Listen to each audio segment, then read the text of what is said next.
guys, and here we go with our finished interior tub. Well, not completely finished, but just about ready for the final piece to get added in. Just left the door card off here to be able to show you guys exactly what is going on here. So we've got our decals installed there on the actual speaker grills, the amplifiers and whatnot. NOS bottle there. Gone ahead and painted one of the switches here in the middle, and installed the handbrake and gear shift lever. So all in all, pretty easy to go together. Following the instructions, everything's simple and it goes in its spot and how it's supposed to. The only thing I'd say is probably the floor mats here and the little rest plate there just beside the clutch pedal. Might need to preform them before installing them. I just used pressure and super glue to hold it down, but it would be a good idea just to kind of pre-roll them maybe on a hobby blade, one of the circular ones, and then do that beforehand.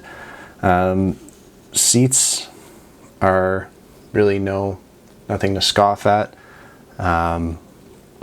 You know, fairly decent, a little bit of cleanup on the back side, but other than that, some great seatbelts with a kind of buckle included there.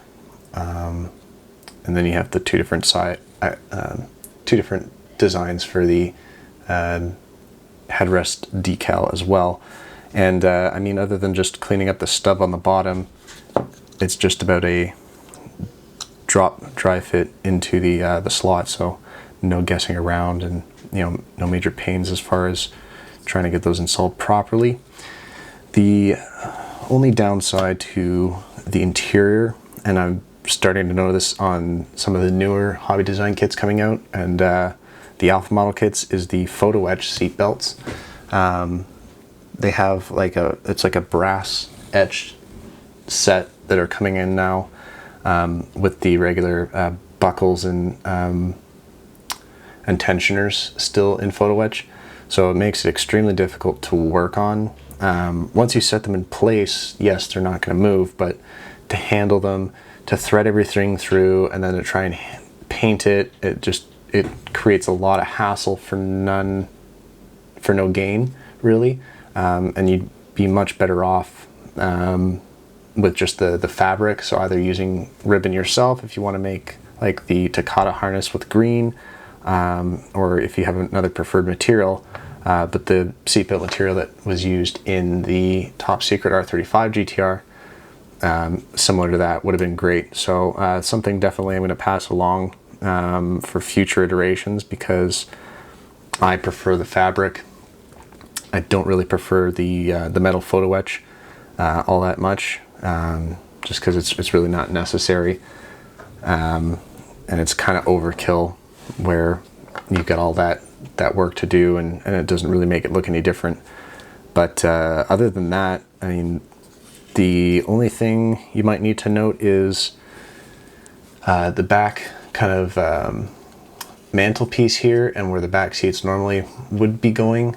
You want to make sure this is butted up against the tunnel here, not against the back edge of the interior pan. So just keep that in mind when you go to do yours. Just butt it up against the tunnel and not against the back pan here. But yeah, all in all, really straightforward, easy go together. Tremendous amount of accuracy and detail. The shift boot looks like fabric, and everything else. Like, I like how they had the radio and the grills separated so that they were easier to paint a different color and then inset them into the dash.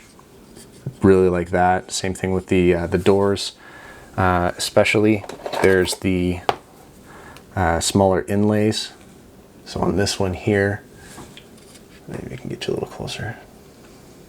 So the inlays in there come separate as well. On the other door card that I left off, they've got the handle, but very, very easy to paint and detail prior to gluing and installing, which is great because trying to get a paintbrush down in the side here is always difficult, but if you have it as a separate piece, it makes it a whole lot easier to work on. And then there was just that one decal just up at the top edge there. So that's about it for this review. So we'll see you guys again in the next part. We're going to work on the body, and then I'll get the wheels, tires, and brakes done after that, and then we'll just kind of go into a whole assembly on all the other parts, and then we'll let you know kind of final thoughts after that. So thanks again for watching, guys. I'm just trying this new style on my videos to do kind of like a cinematic approach at the beginning, but I also feel like it's still important to kind of break it down and talk one-on-one about this after the video. So let me know what you think. If you like the cinematic style more and you don't like me talking as much, if you wanted something like subtitles or a voiceover during that, please let me know in the comments. But we'll see you again on the next video, guys.